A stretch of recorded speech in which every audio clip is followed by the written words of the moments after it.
Hi, I'm Nicholeen Peck, and I teach all over the world about parenting, good communication, how to build strong family bonds, child development, and education, all through the lens of the principle self-government. And in this video, we're talking about conflict resolution with a focus on the family. In this video, we're going to be talking about family conflict and why that occurs, some of the common conflicts that we might be facing. We're going to talk about family conflict resolution strategies and things that we can do to bring more unity in our family relationships.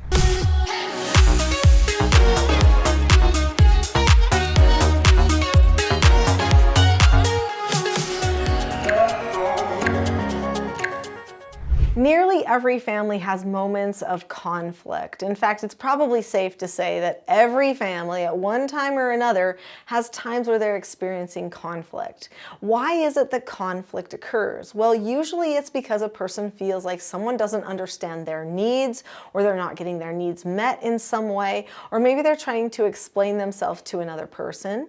Another thing that could happen is there could be something else going on within the person. There could be worry, there could be stress, there could be a feeling of not belonging, possibly even within the group, because sometimes there's certain people in a group, even a family group, that get a little bit closer together and then somebody else can feel somewhat like an outsider.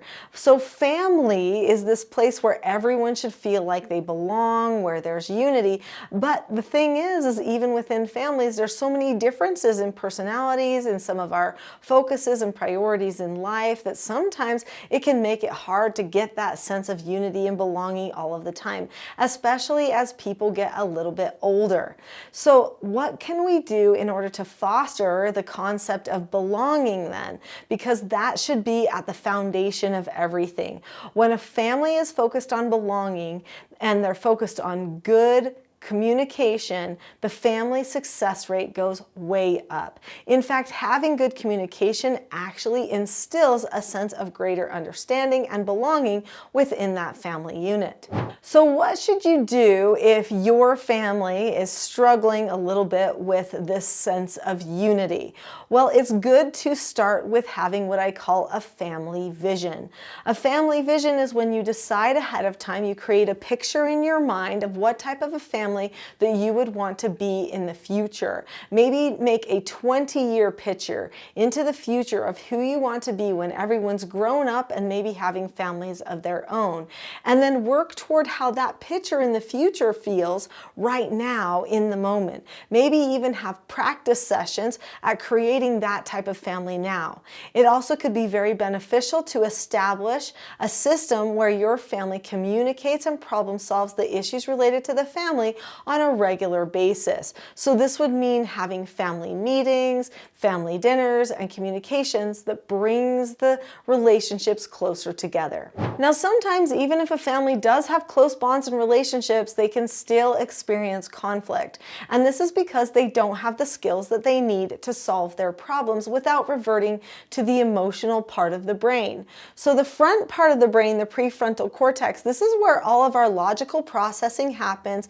And if we can keep most of our communications in that front part of the brain, we can solve our problems without having to go to fights, anger, passive-aggressive manipulations, or those types of things that can create that type of conflict within the family. So what types of skills are we talking about here? This channel is called the Teaching Self-Government channel. That means everything that we do here looks through that lens of the principle self-government. There are 4 basic skills of self-government that are taught in many of the videos on this channel. Those 4 basic skills are following instructions, accepting no answers and criticism, accepting consequences, and disagreeing appropriately. I'd like to focus on 2 of those skills right now. The skill accepting no answers and criticism is going to be vital for helping to stop or curb family conflict. If we know how to accept no answers and criticism from each other, then we don't have to take those things personally, and we can decide that it's okay for somebody else to have another opinion or for things not to go our way. Oftentimes, family conflict is started by people trying to control the other people in the family unit, to have them do what they want to do. And this doesn't always sit well with other people. So what does a person do if they can accept a no answer? They look at the person, keep a calm face, voice, and body, say okay or ask to disagree appropriately, and then drop the subject. No answers are things like not getting things your way, not crossing over a certain boundary line, losing something, those types of things. So if you can accept a no answer, then you are not going to spend a lot of time emotionally investing into things not going your way all the time. But what if you feel like you have something to say? What if, even if it's a no answer, you feel like you need to be able to talk to somebody about it? Well, that's totally reasonable. And there's another skill for that. The skill for talking to somebody about it in a self-governed way is a skill that we call disagreeing appropriately. When a person disagrees appropriately, they look at the person, they keep a calm face, voice, and body, they say that they understand the other person's point of view, they share their point of view, they listen to what the other person has to say, they say okay, and then they drop the subject. So they still honor that each person has the ability to make their own decisions, but they're able to accept it at the end once they know that they've already been understood. Disagreeing appropriately can happen with siblings, it can happen with husband and wife, it can happen with parents and children, it can happen with extended family, teachers, people in the community. It's just good, solid communication, and it's just an adult skill. And it can be learned at very young ages. So if you have little tiny children at home, start teaching them now. Spoon feed them those words, tell them exactly what to say as they parrot it back to you, and keep them going so that they learn that that's the right way to solve their problems instead of whining, complaining, hitting, or being aggressive with other family members. So often when we have conflicts in the family, it's because we have a self-focus. We think about what we want, or our problems, or how we feel. But if we are going to stop family conflict for good, we've got to stop thinking about ourselves so much and start thinking about the fact that we are part of a family group.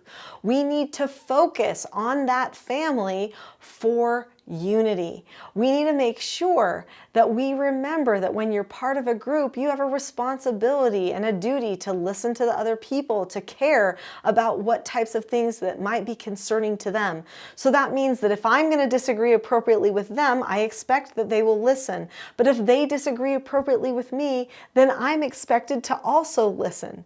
So we both have a responsibility to have good communications with each other. Now, when conflicts happen within the family, it's important that we bring those conflicts into the light. It's important that we don't skirt around the issues, but that we honestly address what's going on and we take full responsibility. This means that we do need to have conversations and talks with each other when things go wrong. Now, sometimes parents might need to do a correction for their children. I'll be talking about how to do a proper correction in one of my other videos about family conflict called Conflict Resolution in Families. But for now, the thing that I want to share about understanding how to correct the problems is that if the whole family knows exactly how the corrections are going to be done, then they're more likely to accept them, not push back, and even take a little bit more of a self-government or self-analysis focus when a problem arises. So keeping the family dynamic open is important, and the corrections help with that because they bring the things into the light. So don't be afraid to correct problems. Don't be afraid for somebody to be offended if they find out there's something that they need to fix. In a good, healthy family, anything can be discussed. And if anything can be discussed, then people don't hold on to as many judgments or excuses about the other people in their family. And ultimately, it ends up creating better relationships. Years ago, I met a family that had 12 children. Their children were high energy, they were strong-willed, they were motivated people, and some of them were even a little neurodiverse, which meant that there was a lot of energy and sometimes a lot of conflict in this household. The parents decided that they wanted their family to learn the skills and principles of self-government, things like accepting no answers, disagreeing appropriately, following instructions, learning how to self-regulate and get calm, how to understand what was going on inside your own head so that you can make the best decisions. They wanted to have strong family, united culture. And so They took the parenting mastery training, which is the 3-day intensive training for the teaching self-government parenting methodology. They went home and implemented what they had learned at the parenting mastery training. I happened to run into them a little while after. It was about maybe a month or so later, and the family reported to me, "Oh, Nicholeen, this was so pivotal for our family. Suddenly, all of the yelling, all of the fighting, the blaming, it's just so much less. It hardly happens anymore." Of course, they weren't perfect. It still was happening a little bit because they've got all these people around, 14 of them. They said it hardly happens anymore. It's like our house is a different place, and we have complete confidence that as we keep working on this, we're going to make it so that we hardly have any conflict at all. I would love to have a time where I don't remember having conflicts like we used to have. Well, that family continued to work at it. And I asked them when I saw them a few years later, "So, how's it going with the family conflict?" And they said, "Well, what we've noticed is when the parents are better at self-government, everything with the family is better at self-government. But if we start getting selfish, they all get selfish, and then the conflict starts again." So the key thing has been for us to keep ourselves self-governing. We've fallen off the wagon a couple of times, but when we come back, we're so much more committed. Right now, we're at a phase where nobody's arguing at all, and that's because we are totally on our game as self-governed parents. So the parents and their skill development absolutely make a difference. I want to help you with your self-government. There's so many things that you can do after this video to lead you to the next level. There is another video that's a full-length class about self-government that's called The Not-So-Known Secret for Parenting Success. So click on the link to that video next. I'll see you there.